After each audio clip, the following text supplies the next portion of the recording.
Hello and welcome to this drive between Voss and Eidfjord in the Hardanger region. My name is Emma and I will be your guide today. You can find a written version of this drive, including tips for what to see and do, on thehiddennorth.com. We also have special travel sections for Voss and Eidfjord. The town of Voss has a population of 6,799. It is located about 90 minutes inland from Bergen and is the midway point between the two largest fjords in Norway, the Sognefjord, which is in the north, and the Hardanger Fjord, which is in the south. Voss has unique traditions that have survived due to the town's remote location. For example, the Hardanger fiddle is prominent in this area. Voss also uses nynorsk as the main written language. Voss is also known for its traditional Christmas dish called smålehøver. After Nazi Germany invaded Norway on the 9th of April 1940, Voss was the main point for the mobilization of the Norwegian army in the west, since the city of Bergen had already fallen. To break down the resistance in Hardanger, the Luftwaffe bombed Voss on the 23rd and 24th of April. That is why the town has a very concrete, not so attractive feel. Today, Voss is known as the center of adventure sports. In the last week of June, they have Extreme Sports Week, so you can do lots of different activities here in Voss, making it a great place to spend a few days if you love being outside. So we're just going to leave this car park. We are currently parked near City Hall, which is to the left. To the right, you can see the Voss Lake. This parking lot is very hard to get out of, so you'll see us go back and forth a little bit, and then we'll start our drive towards Eidfjord. I'll play some nice music, and I'll come back a little bit later with some more information about the drive.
Hello again, we are now passing a detour for Skjevsfossen, which is a beautiful waterfall I highly recommend seeing.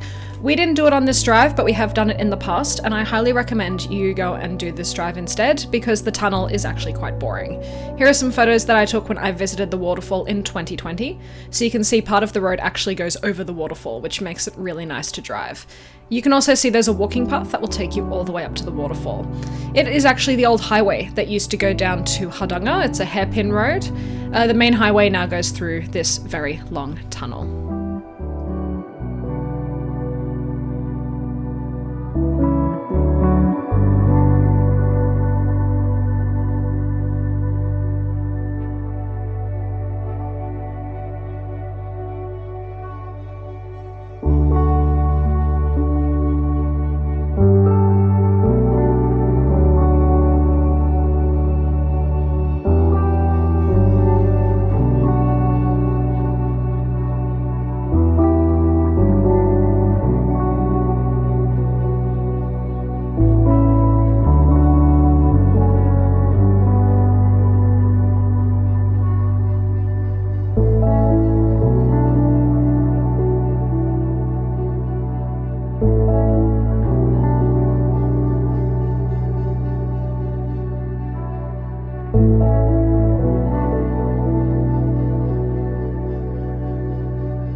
We are now passing Granvin Church, which is the building just on the left-hand side right now. It's very hard to get a view of it, but if you are driving through this area, you can stop and take some photos. So Granvin Church is located on the eastern side of the lake in a small farm area known as Granvin. The church was built in 1726 and seats about 300 people.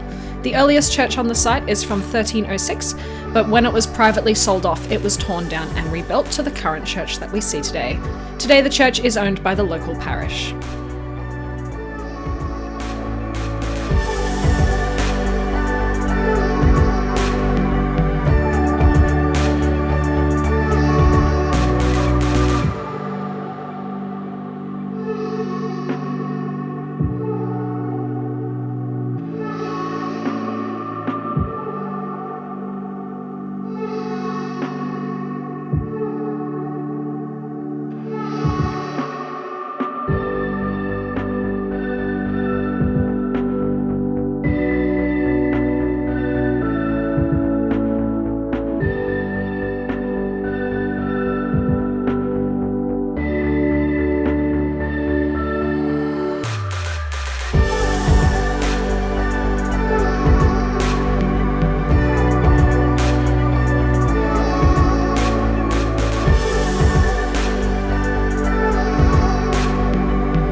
Very soon we'll be crossing the very famous Hardanger Bridge, so I will give you some information before we leave this tunnel.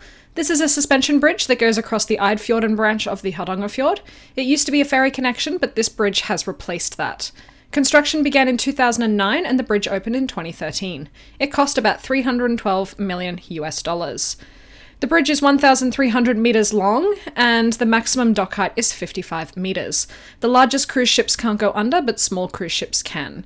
When you cross the bridge, you have to pay a very expensive toll because that is how the bridge is being paid off. Anyway, here we go. We're now crossing the Hardanger Fjord Bridge.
We are now entering Eidfjord Municipality. So this is located at the end of the Eidfjord, which is a branch of the Hardanger Fjord. The Eidfjord is 29 kilometers long and it's the fjord we're now driving along. 90% of the municipality is 900 meters above sea level, mostly in Hardangervidda. Nature plays an important part in the local industry of the area.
have made it to our final destination, which is Eidfjord.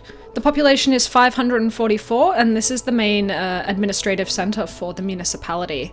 Eidfjord is a popular tourist destination due to its proximity between the Hardanger Fjord and the Hardangervidda Plateau. Eidfjord has many hotels, guest houses, souvenir shops, and is a large cruise port. Viking Age burial mounds have also been found up the hill from the village. You can actually visit there if you like. The first church in Eidfjord was built in 1309 and is still standing today.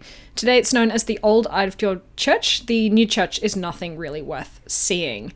Over to our left-hand side, that is where the main cruise port is, and then everything to our right is where you'll find all the shops, cafes, and things to do.